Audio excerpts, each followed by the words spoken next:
ऐसा राजा भैया को ऐसा, रघुरजवा को ऐसा, फलनवा को ऐसा, हरिओमों को ये कर डालेंगे, गोपलवा को वो कर डालेंगे। इसकी ये आदत है।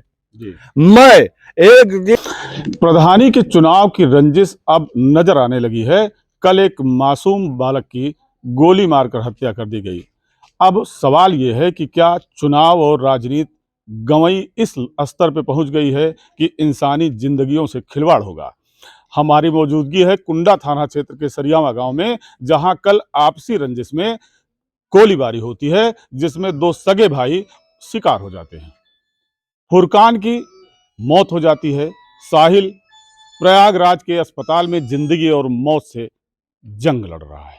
हमारे साथ ग्रामीण हैं, उनके परिजन हैं। हम इनसे बात करेंगे कि इस घटना के पीछे क्या माजरा है और ऐसी क्या बात हो गई कि एक युवा बालक पर गोलियां चला दी गई। मोहम्मद अख्तर। क्या है उसके आप तक? हम उसके चाचा हैं सर। क्या है, क्या इस घटना मामला ऐसा हुआ, कल शाम में जो है आफ्ताब जो है गया था ताजपुर चौराहे से, वहां से लौट रहा था तो सौराब का लड़का, क्या नाम है, सौराब माने जो गिरफ्तार किए गए। हाँ, जो गिरफ्तार किया गया। तो वो लड़का बोला कि माता चौधरी हट जाओ नहीं तो गोली मार देंगे। तो फुरकान, आफ्ताब सब लोग आए, रास्ते में उनको जो रोक लिए, हाथापाई डंडा हुआ। तो तनवीर मिल्की छत पे चढ़ के उन्होंने जो गोली मार दिया और फायर हुआ 2 और फुरकान को एक यहाँ लगी और जो उनका बड़ा भाई है अभी तो SRL में एडमिट है। क्या लगता है आपको ये किस बात की रंजिश हो सकती है कि एक युवक पर गोली चला दी गई, इस तरह की डायरेक्ट हिट कर दिया गया? बस एक प्रधानी का मामला कि हम लोग गांव में माशाल्लाह जो है पैसे से भी हर चीज़ से मजबूत है। वो ये सोचता है कि हम जो है गांव में एक दबंग बन जाएं और सबको गांव में गाली देता, मारता पीटता, सब उसका यही काम ही है। मतलब आचरण से इस तरह की दबंगई का भरा व्यवहार करते हैं ग्रामीणों के साथ। जी, दसियों लोग को मार चुका है जी, दसियों लोग को मार चुका। कौन मार चुका है? यही तनवीर जी। किसी को अगर कोई गया उसके पास तो पहले मारता है, वो फिर गाली देता है, इतना मारता है कि उसका सर फट जाता है। अभी कहाँ है एजाज? कहाँ है एजाज? फारूकी है? आपको आदिल है यहाँ, ये है। क्या नाम है? मोहम्मद आदिल। बताएं आदिल भाई जी, क्या कहना चाहते हैं? सर वो बेहब वाला काम ही करता है, उल्टा सीधा काम ही करता है, गुंडा ही करता है। आपको भी मार पीट चुका जी, मेरे साथ भी हुआ था। यहाँ पे एक फाइट मारा था जबरदस्ती, ओवरटेक किया था रास्ते में, क्योंकि हमारी ये मामू है, हम इनके पक्ष में रहते हैं। तो वो जलन के मारा लड़ाई किया कि इसको मारेंगे तो सब लोग आएंगे लड़ने के लिए। बस वो शिकार खेलता है।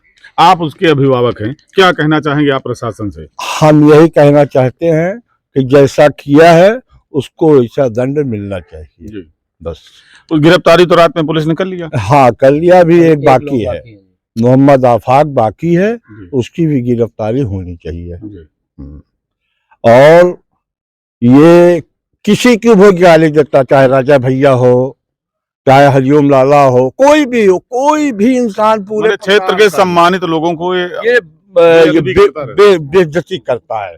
और एक नहीं, दसियों मोबाइल पे, सैकड़ों मोबाइल पे आपने राजा भैया को ऐसा, राजा भैया को ऐसा, रघुरजवा को ऐसा, फलनवा को ऐसा, हरिओमों को ये कर डालेंगे, गोपलवा को वो कर डालेंगे।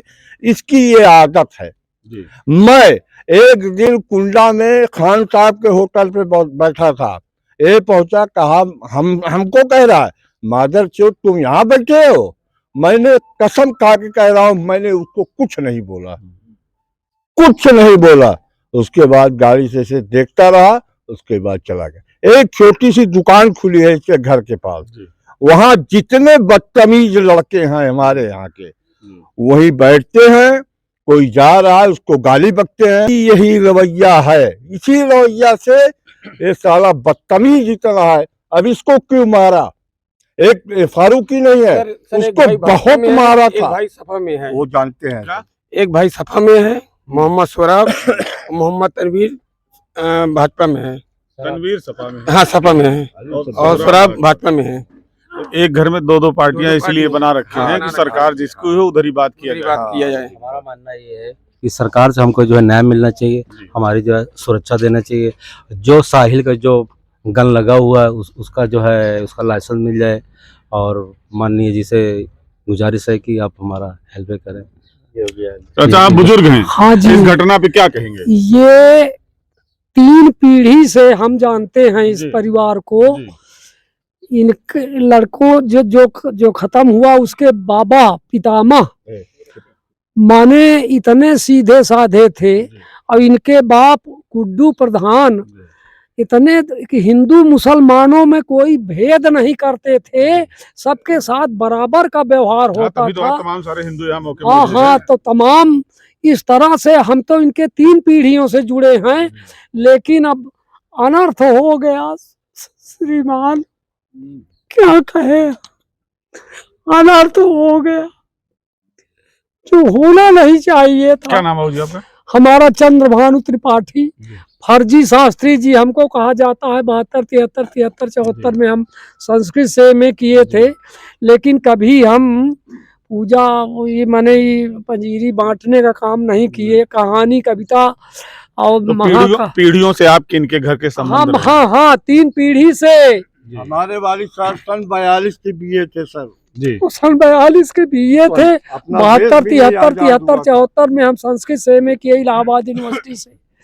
हमारा घर लोना खार का पूर्वा है, ताज सरियावा में है। तो इस तरह हम इस परिवार से 3 पीढ़ियों से जुड़े थे, और आज भी जुड़े हैं, लेकिन अब हम बाइक वाइक चलाते नहीं हैं। क्या कहेंगे प्रशासन से आप? क्या कहेंगे प्रशासन से? आप एक जिम्मेदार नागरिक हम के चलते प्रशासन से ये कहेंगे कि इस प्रकार के अत्याचारियों को बड़ी से बड़ी सजा माने फांसी तक में हो जाए तो बहुत अच्छी बात है, क्योंकि इस गांव में इतने बड़ा अत्याचारी आज तक हमको कोई देखने को नहीं मिला।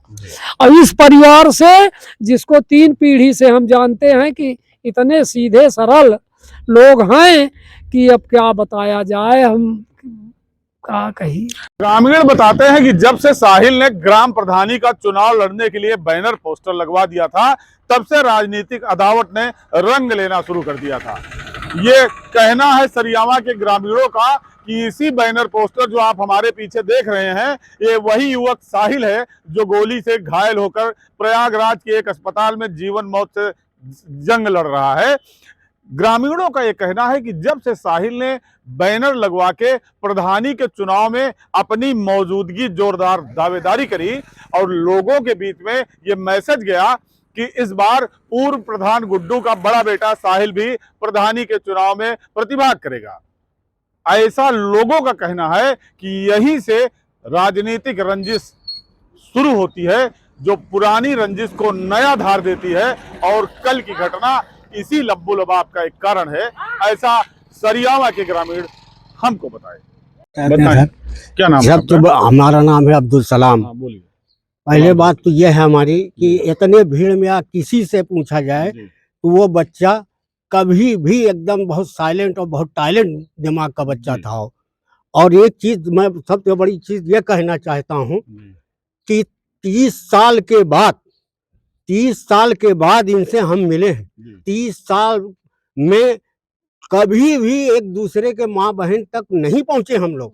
30 साल के बाद शास्त्री जी मौजूद हैं, 30 साल के बाद हम मिले हैं।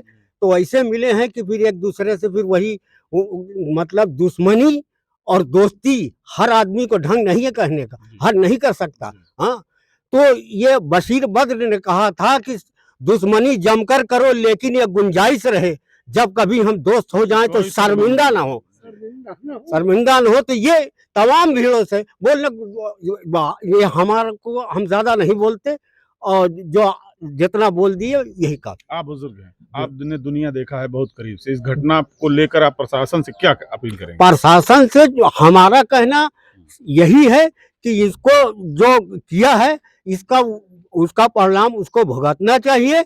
और ये हम नहीं पूरी भीड़ का कहना है जी, मेरा अकेले का कहना नहीं।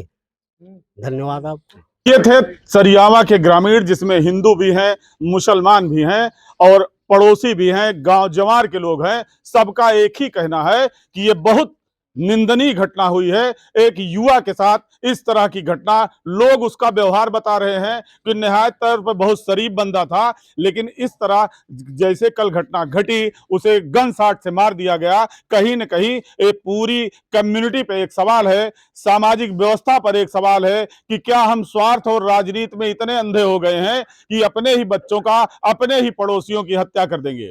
फिलहाल अब घटना निश्चित तौर पे इसकी जितनी भर्त्सना की जाए कम है। यहाँ तमाम आप देख सकते हैं हमारे पीछे जो लोग हैं, इसमें हर धर्म हर जात के लोग हैं और सबका प्रशासन से एक ही कहना है कि इस बदमिजाज शख्स के खिलाफ इतनी कठोर कार्रवाई होनी चाहिए कि जो एक उदाहरण छोड़ दे कि अपने घर गांव में किसी युवक के साथ हमारी किसी भी प्रकार की रंजिश हो तो हम उस पर जानलेवा हमला न करें।